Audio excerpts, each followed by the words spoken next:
सभी भक्तों को श्री शिवाय नमस्तुभ्यम हर हर महादेव।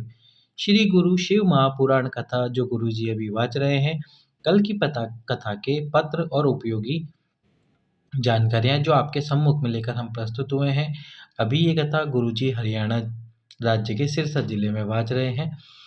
तो वहाँ पर गुरु जी ने एक विशेष उपाय बताया है आपके पितरों को प्रसन्न करने के लिए, आपके पितरों की आपके ऊपर कृपा प्राप्त करने के लिए। क्योंकि यदि आपके पितर आप पर प्रसन्न हैं, अब आपके पितर ही आपको वंश वृद्धि और संतान प्राप्ति भी करा सकते हैं। और पितृ दोष का मतलब क्या होता है कि आपके घर में छोटी छोटी बातों पर झगड़ा हो जाता है, छोटी छोटी बातों पर लड़ाई हो जाती है, और साथ में ही आप खर्च तो कर रहे हो पैसे, लेकिन जितने आप कमा रहे हो उससे दुगना पैसा आप खर्च कर रहे हो। ये होते हैं पितृदोष के लक्षण। और जो आपके पितृ होते हैं वही आपको आशीर्वाद के रूप में संतान प्राप्ति वंश वृद्धि कराते हैं। तो उसी का एक नियम हम आज को इस वीडियो में बताने वाले हैं। गुरुजी ने किस नियम किस उपाय का वर्णन किया था। तो सबसे पहला जो पत्र आया उस पत्र के बारे में आपको बताते हैं। सबसे पहला पत्र था जो एक माता ने लिखा कि गुरुजी मेरी तबीयत बहुत ज़्यादा ही खराब हो गई थी। जब मैंने जांच कराई तो जांच में मुझे पता चला कि मुझे आंखों का कैंसर हो गया है। मेरे आंखों में कैंसर हो गया, 3rd स्टेज का कैंसर था आंखों में भी। उनको बहुत परेशानी दिक्कत हुई, आंखों में कैंसर बता दिया, वो भी 3rd स्टेज का, और साथ में इसका कोई इलाज भी नहीं बता रहा। तो उन्होंने अपनी बहन को फ़ोन लगाया।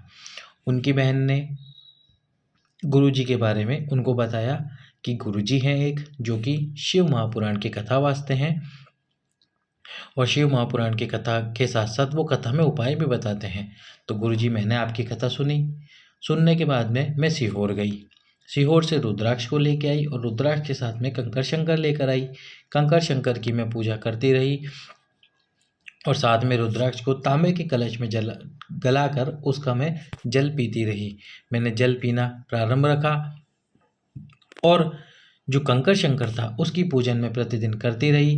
बाबा की कृपा से जल पीने से जो मेरे 3rd स्टेज का आंखों का कैंसर था जो डॉक्टर ने बता दिया था वह पूरी तरह से ठीक हो गया। अगला पत्र की तरफ चलते हैं। अगला पत्र था नीरू गोयल जी का, जिन्होंने बताया कि गुरुजी हमारे पास में इतना धन नहीं था कि हम अपनी बेटी को तैयारी करा सके नीट की। नीट एक एग्ज़ाम होता है जिसको क्लियर करने के बाद आपको डॉक्टर की पढ़ाई करनी होती है। तो उसकी फ़ीस वो नहीं भर सकते थे और चाहती थी उनकी बेटी डॉक्टर बनना, लेकिन वो उनकी फ़ीस नहीं भर सकते थे, उनके पास में इतना पैसा नहीं था।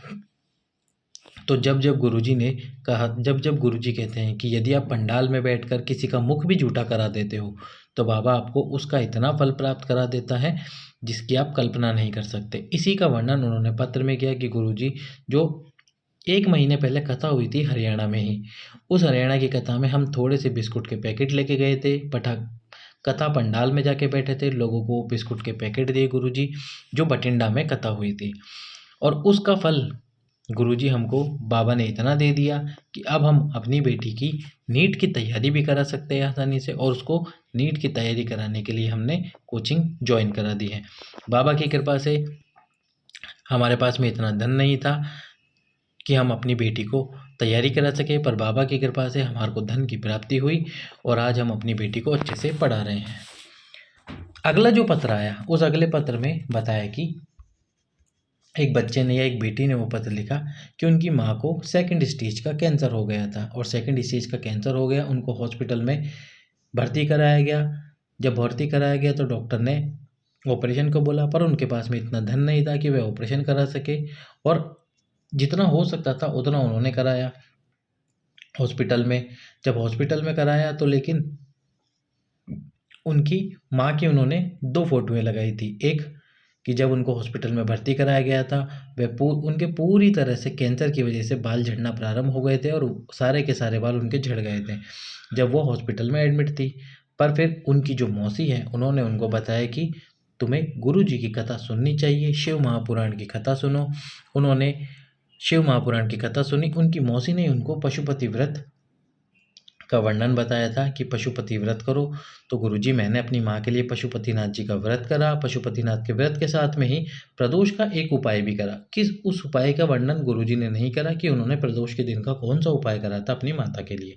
यदि वो वर्णन करते तो हम आपको इस वीडियो में अवश्य ही बताते कि उन्होंने प्रदोष के दिन किस उपाय को करा था और साथ में पशुपतिनाथ जी के व्रत के साथ में किस उपाय को करा था प्रदोष को, जिससे उनकी माता का सेकंड स्टेज का जो कैंसर था वह पूरी तरह से ठीक हो गया। अगला जो पत्र आया वो पत्र आया था मोना जी का, जिन्होंने बताया कि गुरुजी 2020 में मैंने कथा सुनी थी। कथा सुनने के बाद में 2020 में मैंने पहली कथा सुनी और गुरुजी मुझे कथा सुनने का लाभ इतना प्राप्त हुआ है, भगवान ने इतना दिया है कि मैं बयान नहीं कर सकती। गुरुजी जब मैंने 2020 में कथा सुनी थी और कथा सुनने के बाद सीहोर गई, और सीहोर जब हम जा रहे थे तो जिस मकान मालिक के यहाँ जिसके यहाँ हम ठहरे थे उन्होंने हमको मना कर दिया कि सीहोर में बहुत ज़्यादा ही भीड़ हो रही है, आपको सीहोर नहीं जाना चाहिए, अभी भीड़ बहुत है। पर हमने मन बना लिया था कि हम सीहोर अवश्य ही जाएंगे। फिर वो सीहोर आए, सीहोर में उन्होंने 3 दिन की कथा सुनी। 3 दिन की कथा सुनने के बाद में उन्होंने जो मांगा था बाबा से उस कथा में वो उनको प्राप्त हुआ। फिर उसके बाद उन्होंने 5 कथा का नियम ले लिया कि हमें 5 कथा लगातार सुननी है, और उन्होंने वर्णन भी किया कि वो 5 कथा वे कहाँ सुनेंगे। सबसे पहली कथा उन्होंने सुनी उज्जैन में, दूसरे नंबर की कथा सुनी उन्होंने नेपाल में, तीसरे नंबर की कथा सुनी उन्होंने पहली कथा सुनी उन्होंने सीहोर में। पहली कथा सुनी उन्होंने सीहोर में, दूसरी कथा सुनी उन्होंने उज्जैन में, तीसरी कथा सुनी नेपाल में, चौथी कथा सुनी उन्होंने नोएडा में, और 5वीं और अंतिम कथा सुनी, यानी कि जिन 5 का उन्होंने नियम लिया था, अलवर में। और उनको इतना दिया ये 5 कथा लगातार सुनने के बाद बाबा ने कि वो बता नहीं सकती। गुरुजी ने एक नियम बताया था 5 कथा का, जो संतान प्राप्ति वंश वृद्धि के लिए था। वही नियम आपको फिर से हम बता देते हैं कि आपको 5 कथा का नियम लेना है। 5 कथा का नियम लेके 5 कथा में जाके बैठना है। जरूरी नहीं आप वीआईपी की तरह जाके बैठे, जहाँ जगह मिले पंडाल में वहाँ बैठ जाइए, और बैठने के बाद में जो बेलपत्र मिलती है उस कथा की, तो आपको 5 कथा के 5 बेलपत्र लेने हैं। बाबा से प्रार्थना करनी है पंडाल में, अपने पति को साथ में लेके जाइए, प्रार्थना कीजिए पंडाल में बैठ के कि इतने वर्ष हो चुके हैं, मेरी झोली अवश्य ही भरिए भोलेनाथ, कृपा कीजिए। और 5 कथा के 5 बेलपत्र लीजिए और उन बेलपत्रों का सेवन कीजिए, बाबा आपकी झोली अवश्य ही भरेगा। अगले पत्र की तरफ चलते हैं। जो अगला पत्र पढ़ा था गुरुजी ने, एक माता ने बताया कि उनकी छाती में गिठान हो गई थी। उन्होंने जब दिखाना शुरू किया तो उसमें बताया गया उनको कि इसका ऑपरेशन होगा और ये जांच के लिए जाएगी, कैंसर की समस्या हो सकती है। उन्होंने कुंदकेश्वर महादेव के नाम से 1 कलश जल समर्पित करना प्रारंभ कर दिया, 1 बेलपत्र खाना प्रारंभ कर दिया। कुछ ही समय में जो उनकी छाती की गिठान थी वह पूरी तरह से गल गई। अब हम आपको बताते हैं जो कल गुरुजी ने नियम बताया। वो नियम क्या था? वो तो अपने पितरों को प्रसन्न करने के लिए।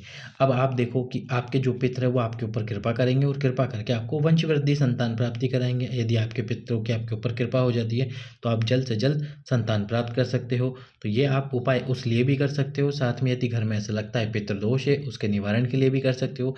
यदि ऐसा लगता है कि हमारे घर में पूर्ण शांति नहीं है उसके लिए भी आप ये उपाय अवश्य ही कर सकते हो। 45 दिन का नियम है। करना क्या है?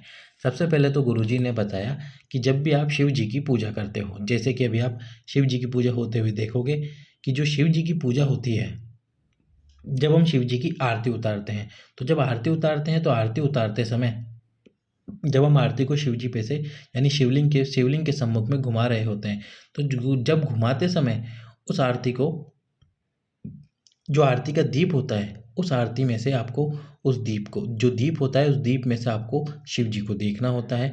ये नियम आपको करना होता है। साथ में यदि आप आपके घर पर आरती उतारते हो शिव जी की, यदि मंदिर नहीं जा सकते प्रदोष काल में, वैसे तो एक समय होता है जब प्रदोष काल में भगवान शंकर के भगवान शंकर के मंदिर में आरती होती है, लेकिन आप यदि उस आरती में नहीं जा सकते तो आज जो आपका घर है, घर में जो शिवलिंग है, उस शिवलिंग की आपको आरती करनी है। प्रतिदिन करनी है आरती। और आरती करने के बाद में जिस दीप से आप आरती कर रहे हो उस दीप को ज़मीन पर नहीं रखना है। तो कहाँ रखना है?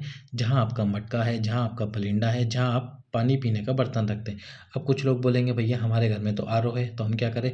तो उस आरओ में से आपको थोड़ा सा पानी लेना है एक पात्र में, और उस पात्र के पास में वो दीपक रखना है। प्रतिदिन आपको आरती उतारनी है। दीपक को जमीन पर बिल्कुल भी नहीं रखना है। आरती उतारने के बाद से ही आपको उस दीपक को आपके पितरों के स्थान पर रख देना है। लगातार 45 दिनों तक आपको इस नियम का पालन करना है, इस नियम को धारण करना है। बाबा की कृपा होगी तो 45 दिन में ही आपको वो प्राप्त हो जाएगा जिसकी कामना आप कई वर्षों से कर रहे होंगे। तो सभी भक्तों को श्री शिवाय नमस्तुभ्याम। हर हर महादेव।